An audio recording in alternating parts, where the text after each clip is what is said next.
So dako tayo attorney sa next nating topic. Ano, dito tayo attorney sa panukala na ituro ang about sa West Philippine Sea o yung tinatawag na West Philippine Sea Education Bill kasi yan nga po attorney, nabalitaan natin may mga scholar ng China, inaangkin ang Batanes, sa China daw ang Batanes, may mga ganoon.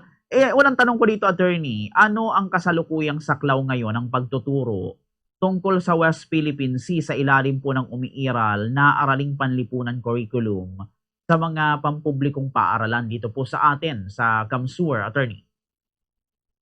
Sa grade 6 pa lang kasi Bumbukier, itinuturo na yung Philippine history and government. Wala na kasi Bumbukier sa secondary ang Philippine history and government. Ibinabayan sa grade 6 sa ilalim ng K-12. So kaya kung mapapansin ninyo, sa grade 7, ang pag-aaral na ay tungkol sa Asia. Sa grade 8, ang pag-aaral ay tungkol na sa sa mundo, world history na, and sa grade 9 yung economics at grade 10 yung tungkol na sa social issues and current events. So kung makikita natin sa elementary pa lang sa grade 6, ipinuturo na yung Philippine government and politics and history. So nandyan na po siya sa grade 6 pa lang. At kung ito, sabi nga natin, iyang tungkol sa Philippine Sea at sa West Philippine Sea at ang arbitral ruling, well, kung maisasabatas yan, malaking tulong din yan. Pero yun nga lang, sa elementary, pinapasadahan na natin. At yun ay paunti-unti na rin na nadidiscuss yung tungkol sa teritoryo ng Pilipinas. And of course, pag grade 7, follow-up na yan at papasok na yung pag-aaral ng mga bansa sa Asia and may focus doon sa Southeast Asia at ang mga nagkakapatong-patong na claims sa South China Sea. Kabilang na doon yung Pilipinas at ang pinanalunan natin. So kung maisasabatas yan, Bumbukier, magkakaroon ng ngipin, talagang kinakailangan na incorporate sa atin. Pero ngayon na wala pa, I do believe na ini-incorporate na rin siya, Bumbukier, sa ating mga klase. And though hindi siya talaga formally, kasi nga ang specific naman ang mga objectives at mga competencies natin sa curriculum, but somewhere somehow na-incorporate na siya. Yun nga lang, hindi siya katulad kung may batas.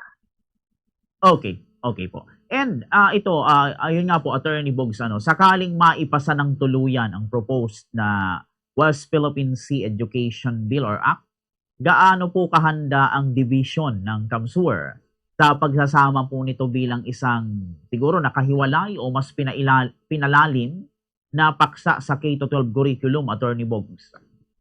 Oo, dapat siguro maghanda niyan siyempre ng mga materials na gagamitin kasi nakikita nga natin Bumbukier, meron pa rin tayong mga nabibili na Philippine map na walang West Philippine Sea o di kaya naman Bumbukier yung world map na wala pa o kaya yung globo na wala pa. Kaya kung minsan pag tayo nag-order ng mga ganyang material for teaching learning activities, ay talagang pinapa-specify natin sa bibilhin natin na globo o di kaya mapa na mayroong nakalagay na West Philippine Sea. Kasi mayroon pa talagang mga nabibili tayo sa market na mga mapa at saka globo na wala yan. So siguro isa rin yan sa mga i-adjust natin, yung mga gamit sa pagtuturo, mga libro, upang sa ganun ay magkaroon ng talagang handang-handa.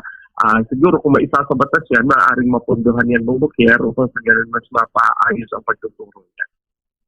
Okay, yun. May mga inihahanda po ba kayo, attorney, na alam mo, yung mga umiiral na bang pagsasanay and mga learning materials para sa mga guro ng araling panlipunan para maipaliwanag po nila ng objektibo at tama yung mga legal at geographical na aspeto ng West Philippine Sea tulad ng mga UNCLOS, EEZ, mga ganon, Attorney Bogs? Usually mga supplementary material sa Bumbukier na kung saan ay sumusuporta sa ating po mga lessons sa loob ng klase. Pero meron na rin tayong mga guro na na-invite ng mismong Philippine Navy upang mag-attend ng kanilang ginagawang roadshow para sa mas pinalawak na kaalaman patungkol sa West Philippine Sea, sa arbitral ruling, sa UNCLOS, kung saan ay nabigyan ng pagkakataon ang DepEd Camarines Sur na makapag-attend sa Legazpi City nung nakaraang taon. At yun ay malaking tulong na kung kahit paano sa ilang mga guro at mag-aaral na na nakasama, nag-attend doon na mabigyan ng linaw, mas malalim na pagtalakay patungkol sa West Philippine Sea na no less than ang dating Supreme Court Associate Justice na si Associate Justice Antonio Carpio ang isa sa mga naging speaker pag nagpaliwanag nito pong kasalukuyang mga kaganapan dyan po sa West Philippine Sea. Opo. And ito, attorney, maisingit ko lang, kung halimbawa maipasa nga po itong bill na ito or proposed bill na ito, siyempre kung ituturo ito, attorney, ng mga guro, parang di ba? Kasi may mga technical terms doon na parang mga lawyer lang yung nakakaintindi, tulad nga po nung nabanggit natin kanina, yung sa on clause, easy, ano pa ba, yung about sa mga maritime law kung sakali sa teritoryo. Paano yun, attorney, ng mga teacher natin para maituro talaga nila ng tama, maayos sa part ng mga student, attorney?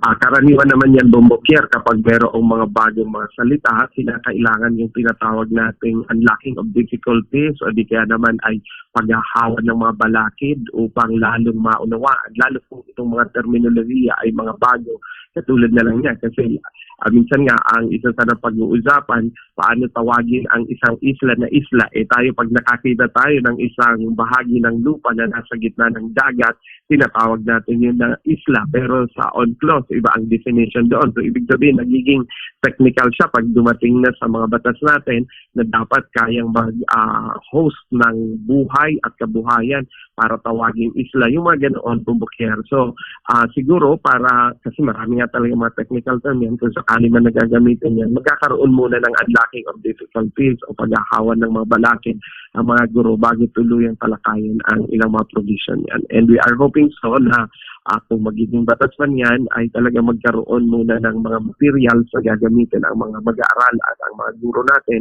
upang sa ganun ay maituro naman yan ng malinaw dahil katulad yan ng sabi mo, may mga technical na bagay na dapat maunawaan ng may malawak na pangunawa at mga gamit na kakailanganin para maituro ng maayos.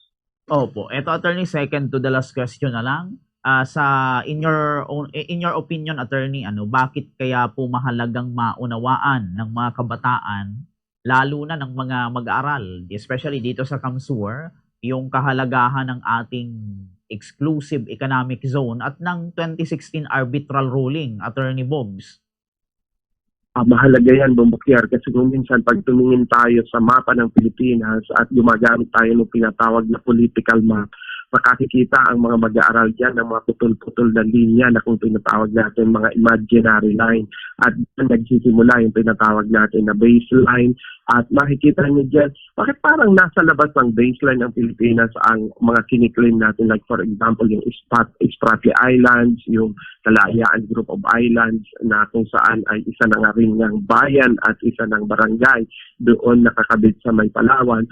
So, mga ganoon. Pero pag pinag-aralan natin ng masusi, yung West Philippine Sea issue, tapos yung ating arbitral ruling, ang claim natin doon, mauunawaan natin na hindi lang pala mga claim natin patungkol sa mga na-enclose doon sa loob ng mga imaginary line na yan. Kundi meron din pala tayo sa mga claim historically doon sa mga lugar na kung saan ay kasalukuyan natin na ino-occupy at napanalunan pa nga natin sa arbitral ruling. So, kung hindi kasi ito dadalhin sa classroom, Bumbukier, mananatili lang itong mga kwento-kwento sa mga umpukan at hindi po siya na-formalize. Pero kung meron talaga tayong batas at mabibigyan talaga ng kahalagahan ang ating ang claim natin sa mga maritime na hangganan natin, mas magkakaroon tayo ng pusog na kaalaman at yung mga susunod sa ating henerasyon, alam nila kung bakit yan ipinaglalaban ng Pilipinas. Okay, very well said, Attorney Bog. So sige, Attorney, bago tayo magtapos, ano ang panawagan niyo, Attorney, o mensahe sa mga magulang natin, mga estudyante, para sa pagdi-deworm or sa deworming?